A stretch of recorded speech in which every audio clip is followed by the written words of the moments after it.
Kwa majina naitwa Neema Hassan, ni mwanafunzi katika chuo hichi cha uandishi wa habari na utangazaji Dodoma. Ikiwa leo ni tarehe 23 mwezi wa 12 2025, katika viwanja hivi kuna baadhi ya taratibu na sheria ambazo zimewekwa na chuo hiki. Kwa mfano kuwa na vipindi vya practical na vipindi vya darasani. Nikisema vipindi vya practical na maanisha ni kuanzia saa 12:30 asubuhi mpaka saa 4 kamili, huo ni muda wa practical kwa asubuhi, na kuanzia saa 5 kamili mpaka saa 8 huo ni muda wa kusoma darasani, na kuanzia saa 9 mpaka saa 11:30 huo ni muda wa kurudia practical. Kama kuna baadhi ya wanafunzi walikuwa hawajafanya practical zao asubuhi, basi huo ndio muda wa kufanya practical jioni. Katika chuo hiki kwa siku hii ya leo kumekuwa kuna vipindi viwili, kwa maana ya kipindi cha Morning Wave na kipindi cha Sports Ladder. Morning Wave inatuhabarisha katika vipengele mbalimbali ikiwemo utabiri wa hali ya hewa, cha kwanza, cha pili ni uchambuzi wa magazeti kwa kurasa za mbele na nyuma, cha tatu ni uchambuzi wa mada mezani, na baada ya uchambuzi wa mada mezani kuna kipindi kinachofuata ambacho ni kipindi cha Sports Ladder. Tukianza na kipindi cha Morning Wave katika siku hii ya leo.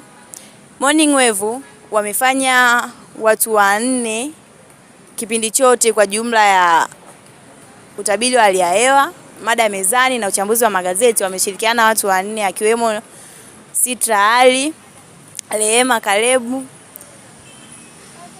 Kaselin Jafari na Christina. Watu hao wameweza kutuhabarisha kwa pande zote, kwa kwanza na utabiri wa hali ya hewa, kuja kuchambua kurasa za magazeti mbele na nyuma, na tatu mada mezani. Tukianza na utabiri wa hali ya hewa, na wapongeza, utabiri ulikuwa mzuri, umeeleweka.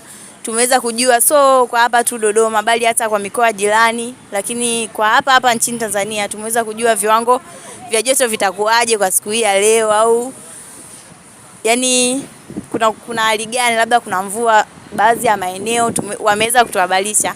Tukiachana na utabiri wa hali ya hewa, tunakuja kwenye uchambuzi wa magazeti. Uchambuzi wa magazeti kwa upande wa Christina, wameongea naye kwa njia ya simu. Kipindi anachambua sauti yake ilikuwa chini sana. Yaani kuna baadhi ya wasikilizaji walikuwa hawasikii, lakini kwa wale waliokuwa studio sauti zilikuwa zinasikika vizuri na tumeweza kuwaelewa. Lakini kwa huyo tu mchambuzi mmoja wa magazeti ndio sauti ilikuwa chini kwa sababu alichambua kwa njia ya simu. Kwa hiyo siku nyingine naomba wawe wote washirikiane ili tuweze kupata taarifa yote. Yaani huyu anachambua hivi, huyu anachambua hivi, au sauti ya huyu ipo chini, sauti ya huyu ipo juu. Kwa hiyo wanatakiwa sauti wawe nazo, yaani sauti tusikie na tuelewe. Tukiachana na uchambuzi wa magazeti, tuje kwenye mada mezani. Mada mezani ilikuwa inahusu ni kwa nini watu wamejipanga vipi na mwezi wa kwanza.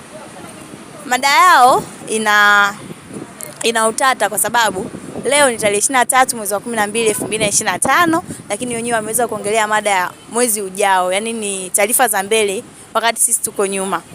Kwa hiyo nilikuwa naomba waniambie ni kwa nini hiyo mada, yani ni kwa nini waongelee mada za mwezi wa kwanza wakati tupo mwezi wa 12.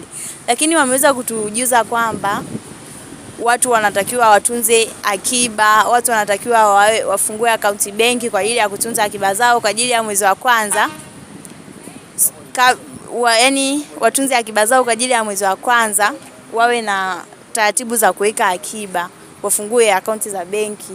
Nimewaelewa, lakini ni kwa nini watuambie habari ya mwezi wa kwanza wakati tupo mwezi wa 12 tarehe 23 leo? Kwa nini wasiongelee taarifa zinazokuja labda sikukuu, yani sikukuu ni kesho kutwa? Kwa nini wasiongelee habari ya kesho kutwa, wakaongelea habari ya mwezi ujao? Yani kwa nini? Nilikuwa naomba wanijibu. Lakini pia kuna tatizo la matamshi. Kuna baadhi ya wachambuzi leo walikuwa wanakosea. Yani wanakosea kutaja majina, wengine wanakosea kutaja maneno. Yani kwa hiyo wanatakiwa wafanye mazoezi kwenye swala la matamshi, wawe wanaongea vitu kwa usahihi. Maana kuna baadhi yao walikuwa wanatuambia vitu ambavyo, kwa mfano Sitra alituambia kusimulia kabla ya kusimulia. Kwa hiyo wajifunze, wawe na mazoezi. Japo kuna mtu anakuwa na tatizo la matamshi ni sawa, lakini awe na taratibu za kufanya mazoezi mara kwa mara. Kama kuna neno alijui au kuna neno linampa shida, awe analirudia mara kwa mara. Pia kwenye mada yao hiyo hakukuwa na sosi au yule expert au mtaalamu ambaye angeweza kutupa labda takwimu au kutupa maelezo kwa undani zaidi kwamba ni kwa nini watu mwezi wa kwanza waga mgumu au ni sababu zipi zinapelekea mwezi wa kwanza kuwa mgumu kuliko miezi yote 12. Kwa hiyo hapo hiyo inapelekea kwa sisi wasikilizaji kuona hicho kipindi akikuwa kimefanywa, yani kimeandaliwa mapema. Kwa hiyo hicho kipindi ni labda kama leo wamekaa tu akaongea